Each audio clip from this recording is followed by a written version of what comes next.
iPhone or Android? iPhone. Androids Uh, are so no, outdated. no, they are not. Get out of town. Android, never, we're not going to argue about it. We're moving on.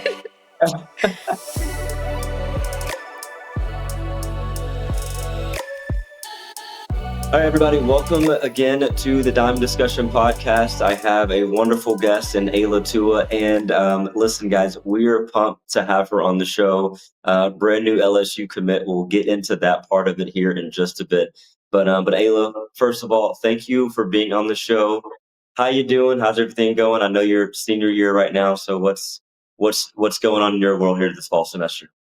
Yeah, just thank you for having me on the show. I'm very excited.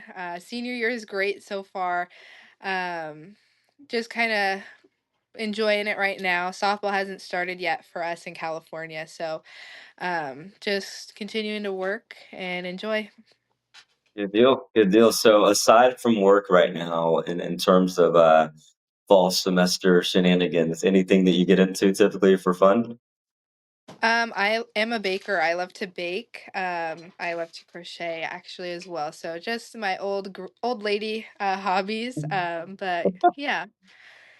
Very nice. Okay, good deal. Good deal. So what if you had to say your favorite go-to to thing to bake, what would that be? What's everybody got to try? I just recently started getting into sourdough, so Oh, definitely that. nice. Okay, very cool. We actually just got some. So okay, I just learned recently about sourdough and how it works. I am curious. So did you get your own? Like, did you get your starter from somewhere else? Are you doing your own? Like, how's that working? So I go through a program called the East program, and it's through my school. And one of the workers here, she gave me a starter, and then I've just been feeding it, and yeah, Love that. Love that. I yeah, feel like the sourdough community is very tight knit because you really kind of need somebody yes, else to kind of yeah, help you get you going, right? So, yeah, love that for you. Good stuff. Well, listen, I want to get into just real quick here. I know we have the luxury right now on the Diamond Discussion podcast to have the 2025 California Gatorade Player of the Year for softball, right here in Ayla. So, Ayla, listen, tell me everything about that journey so far. It was announced over the summer, right? yes, yeah. Okay. So So, what's that like? What's that mean to you? Give us a scoop on all of that. yeah, so I was nominated for Gatorade Player in the spring, and I remember my mom was just so excited because she had gotten an email. I was like, "Oh my gosh, like this is such a big honor!" And so we sent in all of our information, kind of got that nomination form filled out, and after that, I kind of just forgot about it. I just got busy. I was still in season for my high school. Um, so as time went on, I was playing. I had just got back from a tournament, and I wake up and I get a notification, and it said that I won Gatorade State Player for California. So just so excited, so honored. Words really don't describe how proud I am just of myself, but also just it shows. Um, just how much my parents have really poured into me, my coaches have poured in, my team, everyone. It's just an attribute for everyone who has helped and supported me grow to where I Yeah. am. Absolutely. And so once you got the Gatorade Player of the Year honors, did you get a chance to kind of meet with anybody there? What does that look like with Gatorade? For those people who don't know, maybe like what that looks like. Can you elaborate a little bit on that? Um, so unfortunately, I did not get to meet with anyone. I did get in contact with Gatorade. Um, Okay. with that, I was able to get a grant to where I donate to whichever underprivileged program of my choosing. I got sent a trophy, a banner, and a duffel bag. So everything Gatorade that you could imagine. So yeah. Gotcha. Love that. Love that for you. And Yeah. so, I mean, Listen, California is such a huge state, and there's so many players that, are obviously nominated and vying for, this honor, right? I mean, and Yeah, again, it's an honor regardless of what state you're in, but you got to admit, like, this is a huge pool. There's a huge pool of softball talent in definitely. the great state of California, right? So, in terms of, just looking at your contemporaries and the competition, it was stiff, right? You would agree with that? Oh, yes, 100%. So if you 100%. said, "Hey, listen, maybe this is something that you felt like, or maybe an attribute about yourself." I know it may be hard to like maybe brag or talk about yourself a little bit here, but I mean, what do you feel like sets you apart from some of your contemporaries that you've competed against at the high school level the last 4 years? Um, I think like you said, in California, there's just so many great players. And I think what sets me apart is probably my mentality. It's definitely, I think 90% of the game is mental, 10 for the rest is physical. I think that you can always be progressing physically, but if your head is not in the game, you're not going to be able to perform at the level that you need to. And so, um, coming up through each state and each level of travel ball, you learn how to lock in essentially. And being a pitcher in the middle of the field, it's a different game. You're involved in every single pitch, and so you have to be able to um, really focus in and be confident in yourself and your own abilities to be able to reach that next level. I love that. I love that. And listen, that kind of segues me into my next thought here with you because you mentioned mentality being such a huge deal. Mhm. There's so many players, young players out there that look at our game of softball and baseball as something that you could just go out and do it and be successful at it without even really blinking an eye, right? And Right. I'm a firm believer that you have to have a strong mentality in this game because it can be a failure sport, right? And Mhm. you have to have a strong mental game to be able to get through it. But I've also noticed that you have been very, very clear about your faith. You've been very clear about your talent level and where God's position has been on that for you. Can you talk to us a little bit about maybe where your faith journey began and then just kind of where it's taking you to this point in your life? Yeah, so I grew up in a Christian household. My parents are firm believers. And so growing up in that atmosphere just really benefited me from the beginning. And so having that foundation of Christ and faith in something or in God, really, that is what helped me to become who I am today because I can't do it by myself. I can't rely on parents or softball or really anything worldly. And I think that as I continue to grow in my own faith and my own relationship with God and not just kind of, well, my parents said that God is real, so I just believe it. So growing in my own relationship has helped me to become a better player because I find joy in competing now. I find joy in the failures and through my successes. And so I think that seeing God and realizing what you're playing for gives you a new perspective on the game and it gives you that new joy. So, yeah. I love that. So where did that start for you? I mean, at what age do you kind of remember when you were first just kind of like intrigued or even introduced about like this Jesus guy and how awesome he is? I mean, just kind of give me that background at least of where this started for you. Yeah, so I went to a public middle school and around that time around age 13 I started to get a lot of recognition on social media about my talent for softball. And so that's when I kind of started more of my recruiting. I did more camps and I started to really place my own self-worth and my value in my successes through softball and who was watching me. And so when I transferred to a Christian school where Bible classes are mandatory and chapels are every week, it really shifted my perspective on, okay, so many people here surrounding me are such firm believers. What's different about them? What am I looking up to? So I have a lot of really close friends who are so happy and so just content with who they are because they know who they are through Jesus. And so I'm looking up to them as role models, and that's really when I started to see that change in myself, is when I'm getting into my word. I'm really pressing into Bible classes and what it means to be a Christian, not just being a Christian, not just saying, oh, yeah, I believe in God, and living a worldly life and not really understanding the context and the weight um, that it is to hold that.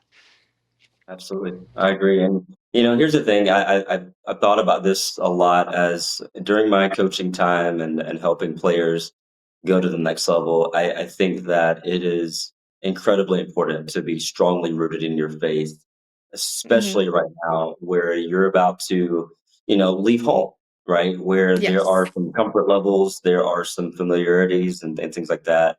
You've got family around you. And of course, heading down to Baton Rouge, you're gonna not know a lot of people, but you also have met plenty of people thus far the last 18 months or so, right, during the recruiting Yes. process that will be very familiar for you, and you will have some of those. You'll have a lot, actually. I know that you'll have a lot of Hmm. connections to be able to plug in. But talk to me, I guess, about the just the preparation in terms of your faith, like to be able to head off and do something that is, you know, unfamiliar territory. Like, how important have you placed your faith in your priority list there? It's my number one priority. My relationship with God comes before my scholarship to LSU. It comes before my performance and everything that I do there. I think that knowing that God is not just here with me at the school in my comfort zone, He's everywhere. He's going to be with me wherever I go. And when I do get to Baton Rouge, He's still going to be there, even though I might struggle but just the coming in as a freshman at college and new experiences. Um, he's there, and I think that he has his plan for me. I know that his plan is good for me, and it will benefit me. And I think that when I do get there, I've met so many amazing people, and I've already connected with a lot of churches and people of the faith out in Louisiana. So I'm very confident that there will be chances and opportunities for me to continue to grow my faith as well. That's huge, Ayla. I love that for you because I think that's going to continue this transition for you, right? At the end of the day, it's going to Yes, allow it to be a lot more smooth for you, but also, right? I mean, we were called here to share the gospel, right, with other people through absolutely. our actions and our words, and I think that will put you in. You're already going to be in position to share the gospel to other people, and I think that this connection, those transitions will be a lot easier for you. So I'm excited for you in that regard. Absolutely. Yes, thank you. Now, Just to kind of build off what you were saying as well, just being able to have this platform has already allowed me to share the gospel. And I think that's such a blessing that God has already put in order. And I think moving to Louisiana, that's such a bigger platform as well, just because it is LSU and how much attention they get there as well. So it's just a wonderful opportunity for me to continue to spread the gospel there. it's huge, huge. I agree. Now, speaking of LSU, I know that obviously that this is a big opportunity for you. It's a huge Yes. opportunity for LSU though as well. I tell people all the time this is a two-way street. And Hmm. LSU will be better because of Ayla, and Ayla will be better because of LSU, right? But Yes. give us the insider, I guess, if you will, on the recruiting process. When did it start for you? For Hmm. those who are, especially for those are who are trying to, maybe be in your shoes one day down the road, right? Of committing to a very strong program and that roots there. When did this process for you begin with the Tigers? I started my recruiting journey, like I said, at the age of 13, just going to individual camps, just being able to build relationships with coaches early on, and letting them see my talents and what I could contribute to their team and their program. I started my relationship with um, the Tigers, I think around age 14. I had went out to Baton Rouge, just to see the campus, and the facilities, meet the coaches a little bit as well. And I was able to continue really, to have a stronger relationship with the coaching staff because my travel ball coach, his daughter, Sierra Briggs, played center Yeah. field and is a two-time Golden Glove winner. So just being able to have somebody so close that I can look up to as a Tiger already, really helped kind of open my eyes to what they could offer as a player. Well, I will say, as a longtime LSU Tiger fan, we all know the great CC roaming the outfield Yes. out there, man. Just incredible, incredible to have her in the Yes. purple and gold over the years. And so I guess so. Did you got a chance to play with her or no? No, she's older, a little bit I guess older. yeah, I guess she is a great deal older than you now. Yeah. So, but okay. So I guess okay. So you didn't get a chance to play with her, but did you get an opportunity to connect with her through this process at all while you were going through the recruiting journey? Yeah. So I connected with her 4 or 5 times while she was still at LSU. And I think the visit right before I committed to LSU, she was receiving her second Golden Glove, and getting acknowledged at a football game. So that was really Wow. awesome. And just hearing from her parents as well, my coaches, on her experience with LSU, kind of really shared the coaches' view on how they are going to coach the Tigers and how they're going to coach their team, and how they're actually going to better them not only as athletes but as people. Mm. That that I tell you for certain that has been the common thread that you hear year in and year out about that LSU program is that Mhm. you're gonna get great softball, right? You're gonna advance in your skill set, but as a human being, women leave there better than they were when they got there, and that's such a huge Absolutely. deal, right? Yeah. So speaking on to that, I guess. Give us a little bit those out there who maybe want to know, like, oh man, why LSU over who else, whomever else? Like, did you kind of narrow this down to a top 3 to 5, 4 or 5 in there? Like, who was in your top 3 to 5, and I guess why did LSU win out? So I did have a top three list, and so um, when I was going through all of my camps from ages 12 to 14, just seeing the campuses, seeing the coaches, knowing what I wanted with my life and my career, um, just narrowing it down in that category. I mean, all these campuses have so much to offer, and it's really, really amazing that I had the opportunity to be able to have different options. And so when I was going on my visits, I scheduled my top three schools to go the first 3 weeks. So I first went to Texas A&M, then OU, and then LSU. And so those were my top three schools. I had a couple schools after, just in case. Um, but I think the difference and what stood out to me at LSU was how the community as a whole treated athletes, and not just football or basketball, but also their female sports and how much they support all of their student athletes. I mean, you think about the tailgaters for the football games who are there the week leading up to the football game. It's just so crazy to see how incredibly supportive and encouraging the fans are, the coaches, and you hear nothing but good things about LSU. Mm, I love that. And again, as a fellow believer, right? I mean, we know that we're built better together, right?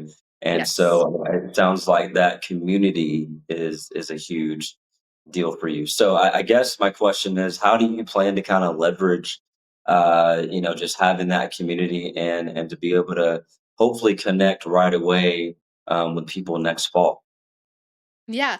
So I'm very grateful that I committed with one of my best friends now, Carmen Vasquez. She is such an amazing person. And I mean, really, the whole 2026 class, I've met, I've talked to, we've been in contact. And so going in, knowing that there's already a group of people that I can be around and just know that they're supportive of me is really comforting. Um, and I think just pressing into that community is going to be a little bit easier for me because I am so far away from my family. I have a big family and I've always been surrounded by them. And I think moving so far away so abruptly it'll be a, it'll be a hit. And so having that community and that communal support will be like my second family in Louisiana. It's like my home away from home. Absolutely, and I can hear the love for your family in your voice just as you talk about it. So, and it's such a big deal. I mean, I don't meet a lot of people that family is not important to them. Right. And so, speaking of your family, like the Polynesian culture. I gotta know, like people, you hear things all the time about different cultures and just how incredible they are. But for you, growing up, uh, what's it like truly having such a tight knit family as you've gone so far? Yeah. So as I've grown, I've seen the Polynesian culture really built on faith, family, and respect. And I think that those have really impacted my moral compass as a person and just growing up in the faith. And the Polynesian culture is so inviting and, like you said, very close knit as well. And so just growing up and seeing all these Polynesian girls just supporting one another and having such strong foundations um has really built me into the confident person that I have also become, and as well as other things, but that has been a really big part of it. And I especially the respect you see throughout all Polynesian cultures, football, basketball, softball, just in general, it goes beyond being an athlete. Like I said, being a good person is such an advantage, really. And so that has been such a um a main spot that my parents have really engraved in me. Sure. And I look at, the culture that you've grown up in and you notice it in sports across the board where just that the family will show up and support regardless Yes. of where you are. And, I think that's such an important trait for all cultures to be able to imitate, in my opinion, because I mean, listen, there's nothing like family and when you guys are, as a family unit, you're lock in step. It's powerful. And Yeah. I just feel like it gives you that extra juice, especially when you like you said, you're going to be far away from home. Hmm. You're leaving rather abruptly, right? And just it's a flight away from family now, not really a drive. Yeah. And Yeah. so that makes a difference for certain. But Absolutely. that you've got that support group, you know what I mean, right there with you every step of the way, which is huge. Yeah. Absolutely. I think that another really big part is that in the Polynesian culture, it's not just a win for you if you're succeeding in your sport or your career or whatever. It's a win for the culture. And I think that having that that joy from everyone, that triumph, um, just knowing that you're not being overlooked and that you are doing something great, and so that is it's an amazing part to see in that culture. Absolutely, I agree, 100%. And when you think about like, I love to look at different cultures and see, what are the similarities, what are the differences, and there's a lot of cultures, like I said, who embrace family. But I gotta ask about the food and that kind Yes. of thing. Like, what's that like? What do dinners look like for you guys? What people who don't know about the Polynesian culture, like they're completely blind to it. What would you tell Yeah. them about the food and Polynesian Yeah, Polynesian culture is go big or go home. And so we have there's always extra, there's always enough for everybody. So much food, so good, so good. But um in my family I am mixed with a lot of other things. My dad is Samoan, but my mom is Irish, Native American, and Indian. So it's just a whole mix of everything. And so I've got to see both sides and multiple different cultures, and growing up just seeing that the diversity just from a young age. um the food for both sides is amazing, but I would have to say that Samoan food is top tier. Okay, fair enough. And now you're going to Baton Rouge, which is a totally, whole nother level of culture there within the French Quarters and all Yeah, that stuff too. So that's gonna be awesome. Bringing your culture there and seeing how they can kind of intertwine and work together. I love that. yeah. So awesome. Well, a couple more questions for you, I guess. First one is, obviously LSU, it's a big program, and I think it fits you. Obviously, you have been, huge for your teams over the years, and I guess want to ask you, you've worn number 19 for the Bengals for your club team as well Hmm. as your high school, right?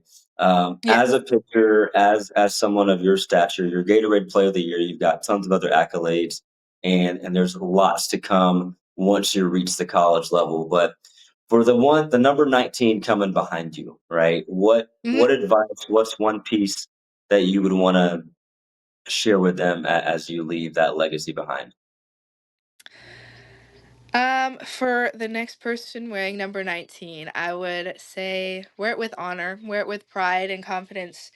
um, Wear it with confidence, knowing who you are and why you play the game. I think my legacy I want people to continue is being joyful, and appreciating what the game has for you. I think as a player, I've grown to see how amazing and the opportunities and lessons that I've learned from the sport.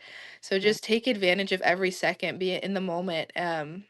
Work hard to be the best that you can so that you can see where your limits can take you and what you can really do. I love that. I love that. And so if you say take a step further and go, okay, I've got advice for pitchers out there. If Hmm. you got, because I mean you're the level you're at, and for those who don't know, what what's your max speed right now on your velocity here? My max speed is 73. 73. And is that on Yes. curveball, screwball, fastball? Drop. My drop ball. On the drop. Wow. Drop at Yes. 73. That's dangerous.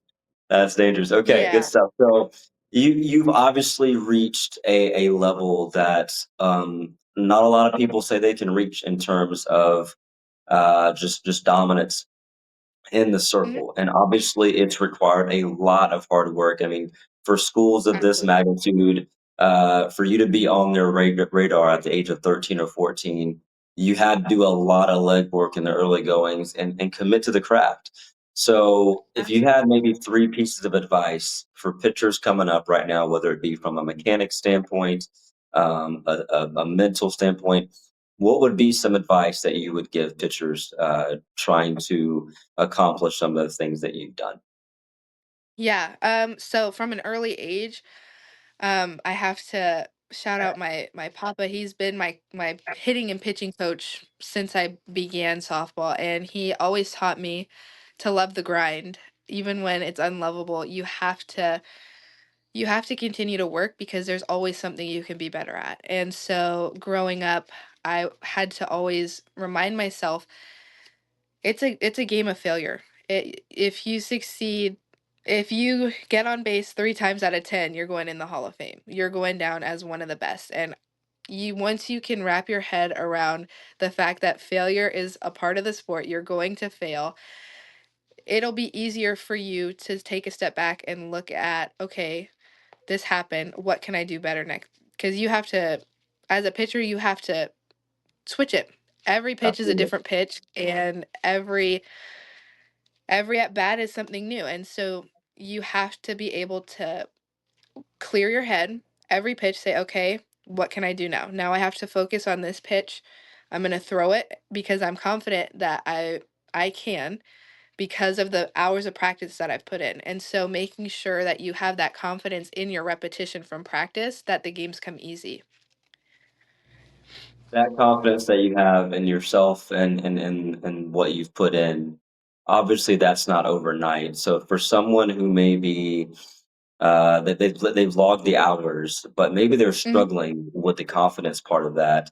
What would you say to them of how maybe to, course correct and kind of get back on the right side of things in terms of the mental aspect of it? What battles have you faced that maybe you can speak to maybe help them out? Yeah. Um, I would just say it just takes time. You have to continue to work through it mentally. Pitching is hard because even when you're struggling, everybody can see it. When you're doing great, everybody can see it. Mm.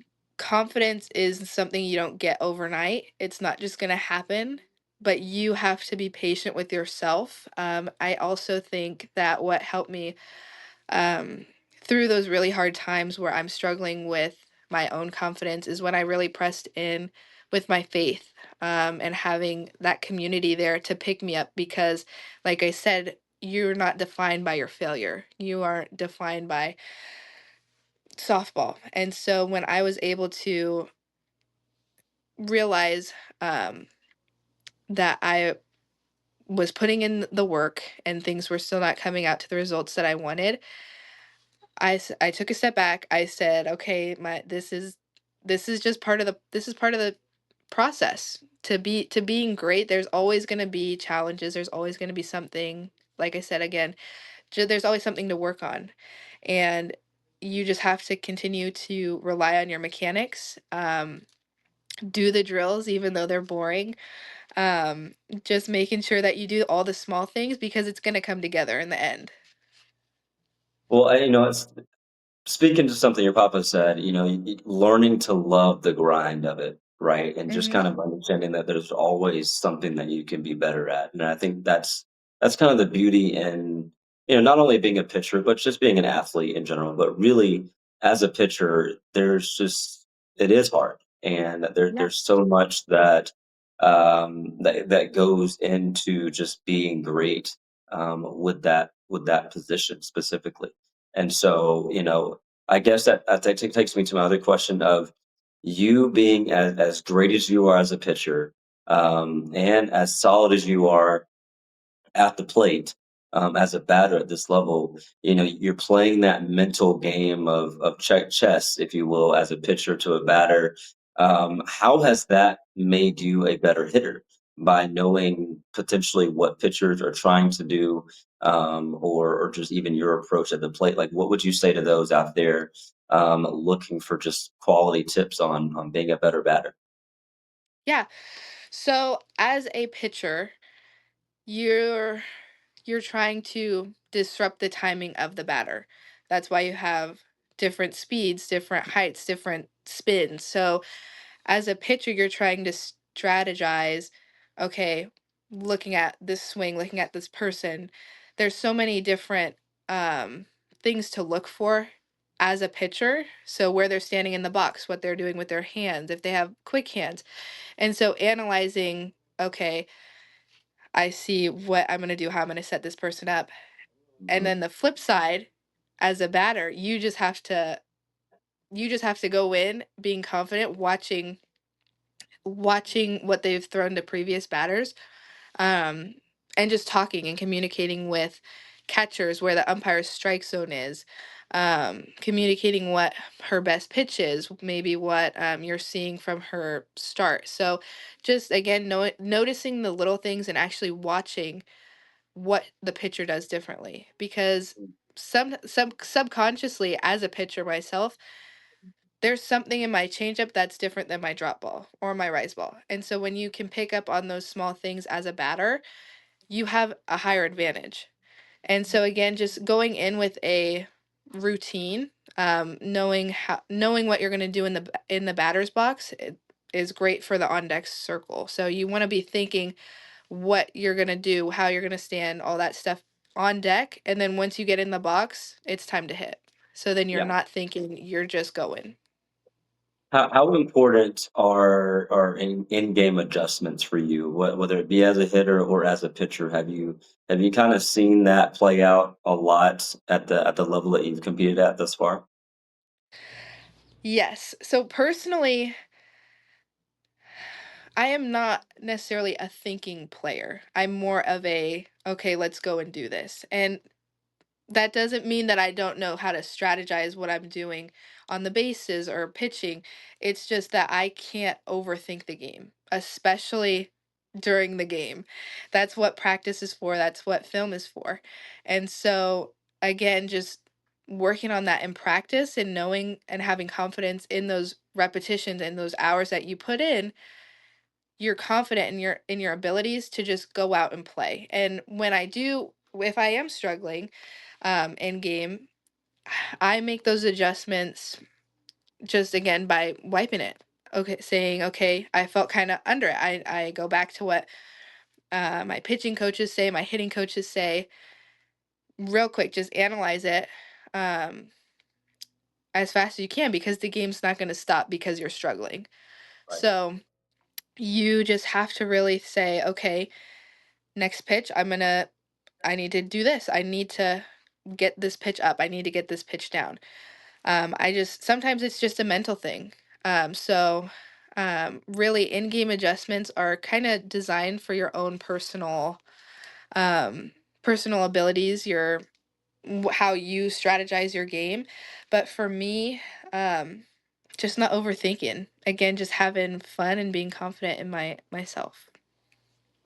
I think that's huge because I think when you talk about you're a non-thinker when you're on the field in the game, like that's a big deal because that is a really to me that's a testament to the work that you put in prior to the game because you can't rely on your instincts if you haven't put in the work prior, right? Like Right. your instincts aren't going to be successful. Okay, and Mhm. so I think that's big. One quick thing that you mentioned there was film. Okay. Mhm. Obviously, you go to practice, you do lessons, you do all the physical stuff. How important for you as a high school softball player has film been? Film has changed my whole entire game. I used to hate watching film. I used to think it was so boring. Um, but like I said, you see things that you're not even thinking about in the game. You see things that you can work on as a player, but you see what the team as a whole can also do better. If you're watching film on other teams, again, you can get that prior knowledge of, okay, what's the pitcher doing? What does the field do when the pitcher's about to shift? And so you're watching and seeing how the game is played. You go in with that prior knowledge of, okay, this is what they might do, this is what they've done in the past. So knowing that gives you that advantage above that, or above the other team. But again, just watching film on yourself allows you to see what you're doing wrong, because sometimes you're not going to feel it. Right.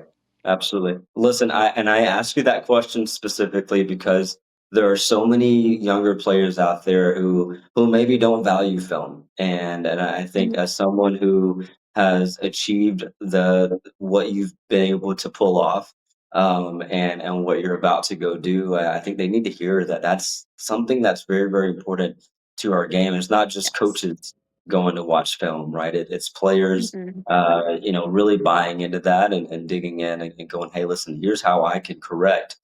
Because if you don't feel, your drop ball, doing something funny, then you can certainly see it by the way that's coming out of your hands by Right. simply just watching the film on it, right? Right. So Absolutely. awesome. So, last couple things, and these a little bit more fun type stuff, I guess. So, the first one is, I guess, a day in the life for Ayla on game day. Walk us Okay. through maybe what that looks like from start to finish for you. Yeah, so on game days, I I love to do my makeup before games. I am a firm believer in look good, feel good, play good. And so I love to make sure that I look presentable, like I am on TV every game. And so I always start the day by getting ready, doing my makeup, then going to eat. And then for high school, I'll go to school, enjoy being at school with my friends and hanging out. And then by the time game time comes, I don't listen to very much music, but on game days, I love to listen to classical music. I think that um, calming music is really helpful for me because if I get overexcited or amped up, um, I start to do too much. I start to overthrow instead of doing what my mechanics are supposed to do, and it's not going to be the best result for me to play. So I think having that calming music is really helpful in my routine. Um, and yeah, and then I go play, and that's pretty much it. Just a very But basic, no, nothing crazy. I love that though. But listen, I think that's cool, right? Because everybody's a little bit different. Some people need to like do a lot of wild things or whatever, but it sounds Yeah, like you want to just kind of a little bit of zen, get yourself in that headspace. I love the classical music move there. Like a little bit more yeah, instrumental stuff, I assume. Or you yes, okay? yes, Okay, definitely instrumental. awesome. Well, listen, let's wrap this up. I've got maybe like 15 or 16 this or that's for you. Okay. Okay. Give us your best answer and maybe a quick reason why if you want to share on either one. But we'll fly through these kind of a rapid round and we'll wrap up the show here in a bit. You ready? Yes. All right, here we go. TikTok or Instagram? TikTok. Stanley Cup or Hydro Flask? Hydro Flask. Okay, fair enough. Ramen or sushi? Ramen. I don't like sushi. Okay, me neither. Um, My wife no. loves sushi. A lot of people around me, they're like, "Oh, you want to go out for sushi?" I'm like, "Listen, yes, No. I'll go with you, but I'm probably as long as they have some ramen, I'm good. Right. I wish I did like sushi. I don't like the fish. I'm with you. I got it. Fair enough. All right, oversized hoodie or excuse me, oversized tees or hoodies? Hoodies. Call or text? Text. Okay. Spotify or Apple?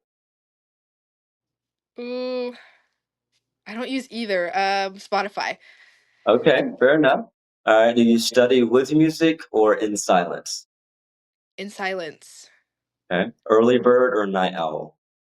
Night owl. iPhone or Android? iPhone. Androids Oh, are so no, outdated. no, they are not. Get out of town. Android, never, we're not going to argue about it. We're moving on. Acai bowl or avocado toast? Acai bowl. Okay. Online class or in person? In person. Leggings or jeans? Jeans. Okay. Thrift store or online shopping? Thrift store. All the way. Ooh, okay, fair enough. Do you have a go-to store out there in Sacramento area that you like that you typically go to there? Um, Not really. I would rather go to smaller thrift stores, so I look more for small town thrift stores. That way it's not all picked through and Honestly, thrift stores are getting really expensive just because of how trendy it's become. So going to Right. like the smaller towns, it's still reasonably priced and there's more. Fair enough. I like that. Okay, couple more. Yeah. Sweet snacks or salty snacks? Sweet.